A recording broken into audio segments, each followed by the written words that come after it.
सो हरमीत जी, anger जो है हम सबकी लाइफ के साथ जुड़ा है, टच करता है हमारी लाइफ को, और इसके बारे में थोड़ी सी हमें नॉलेज चाहिए। तो सबसे पहला सवाल जो मन में आता है कि एंगर है क्या, उसके बारे में थोड़ा सा बताइए। Right. Thank you for asking this. जैसे कि आपने कहा कि बहुत सारे लोगों की ज़िंदगी को ये टच करता है और बहुत सारे ऐसे लोग हैं जिनको ये भी नॉलेज नहीं है कि इसके साथ डील कैसे करा जाए। तो मैं आपके लिए बहुत सिंप्लीफाई कर देता हूँ।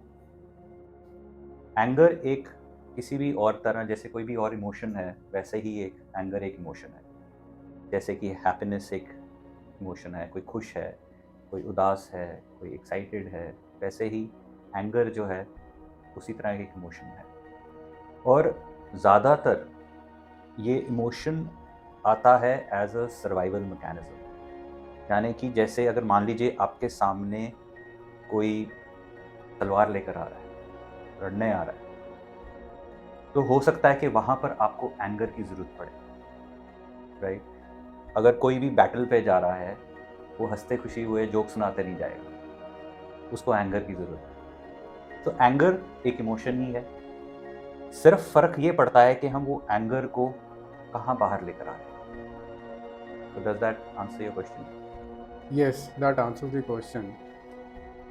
इसके साथ एक और भी चीज़ है कि एंगर, जैसे आपने बताया कि एक इमोशन है और सिचुएशन पे डिपेंड करता है। तो लेकिन कहीं न कहीं हम इस इमोशन के साथ ऑन अ डेली लाइफ़्स में भी बहुत चैलेंज आता है। कई बार हम एंगर नेचुरली आता है, लेकिन बाद में हम रियलाइज़ करते हैं कि मैंने गलत किया। तो उसके बारे में थोड़ा-सा बताइए कि उस सिचुएशन, वो जो रिग्रेट वाली फीलिंग है, उससे कैसे बचा जा सकता है? इसमें एक और आपने एक एलिमेंट ऐड करा कि ये कुछ गलत हुआ। नॉर्मली अगर आप देखेंगे, बचपन से लेके आज तक, यू नो, हमारे पेरेंट्स भी या बड़े बुजुर्ग जो भी हैं, वो हमेशा ये कहते हैं कि जी गुस्सा नहीं करना चाहिए। राइट। गुस्सा गलत चीज़ है या बुरी चीज़ है। नाउ कोई भी इमोशन गलत टाइम पे गलत ही होगा।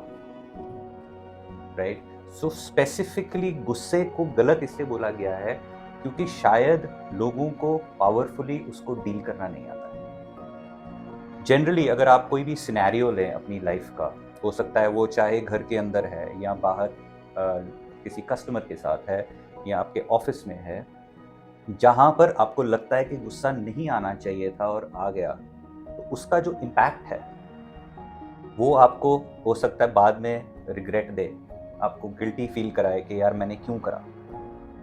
राइट। सो पॉइंट ये आ जाता है कि जिस टाइम पे हमें कोई और इमोशन या और मेंटल स्टेट के साथ आना है, लोगों के साथ बातचीत करनी है, उस टाइम पे वो इमोशन आए रादर देन के गुस्सा आए। तो सबसे पहले समझने की तो ये बात है कि जो गुस्सा आ रहा है वो ऑटोमेटिकली नहीं आ रहा है, वो मैं और आप चूज कर रहे हैं। कि जिस टाइम पे हमें लगा कि मुझे इस सिचुएशन के साथ डील नहीं करना आता, सबसे पहला सर्वाइवल मैकेनिज्म आएगा एंगर। वो इतना ऑटोमेटिकली आएगा, आपको ऐसा लगेगा कि वो आप नहीं चूज कर रहे, बट वो हो रहा है। तो जैसे ही आपको ये समझ आएगा कि ये इमोशन एंगर जो है ये मैं चूज कर रहा हूँ या कर रही हूँ, उस टाइम पे आपके पास कंट्रोल आ जाएगा। और जो भी आप इम्पैक्ट की बात कर रहे हैं, गिल्ट की, या अभी तो हमने उसके ऊपर हमने ड्वेल करना शुरू नहीं करा है कि इम्पैक्ट्स होंगे क्या।